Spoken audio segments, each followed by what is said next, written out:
SDPO Chingtham Anand Meehat chennaba Philips Khongsai amasung Hemlal Mate logi matung ina matik chaba cheirak piduna Achumba Wayel Phanghandriba Phaoba Meeyam Loinana hanba leitana Khongjang changshinkhigani haina leikhidraba Chingtham Anand Apokpi Chingtham Bimola phongdorakli SDPO Chingtham Anand Meehat kamari leina police na faraba Philips Khongsai amasung Hemlal Mate maral gi matung ina matik chaba cheirak pibiu haiba demand tawraduna kwaketel bazarda kwaketel apunba meira paibilo KAMPL na sinduna sathagiba Khongjang da wafamasi phongdokladuna mahang hai Manipuri apunbagi saktam ngakna bahonabada SDPO Chingtham Anand leikhidraba oibana misi asiga mari leina Meeyam na sangsilakpa Khongjang punamakta saugatkani misi asiga Achumba Wayel chathadana maral leiba sing cheirak Phanghandriba Phaoba Meeyam loinana makhal makha kya gi Khongjang changsingani haina su mahana makataki nakalamromda Khongjang aduda saruk yakiba KAMPL gi president Sobam Sobitana hai irang asida furum masel gi marakta lengak na manadaba midyengi engdun lakpana maram oiraga faraba miyo NESC thadokigidra haibagi singnaba Meeyam na phoknari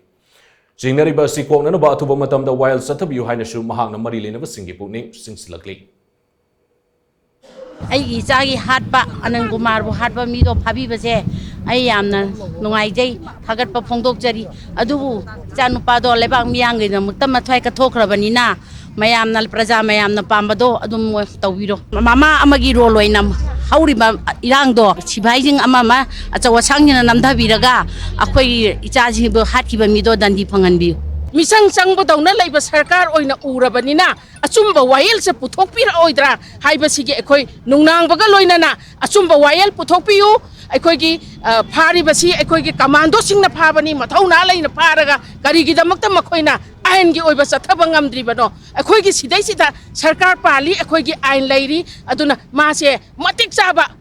ain gi oiba dandi pibiu haibase ngasi ekhoi kwakathen apunba lukki maira paibigi kendra marigi manungda leiriba miyoi singchina punchalaga ekhoi na ngasi lawba khongba se tawjabani aduna hairiba se sarkarna action je lokhat piduna Achumba Wayel puthokpiu haina media gi thongda thamjari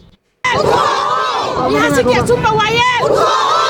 SDPO Anand harpada chennaba miyoi ani sibagi chaira SDPO Anand harpada chennaba miyoi ani sibagi chaira SDPO Manipuri ngamkhai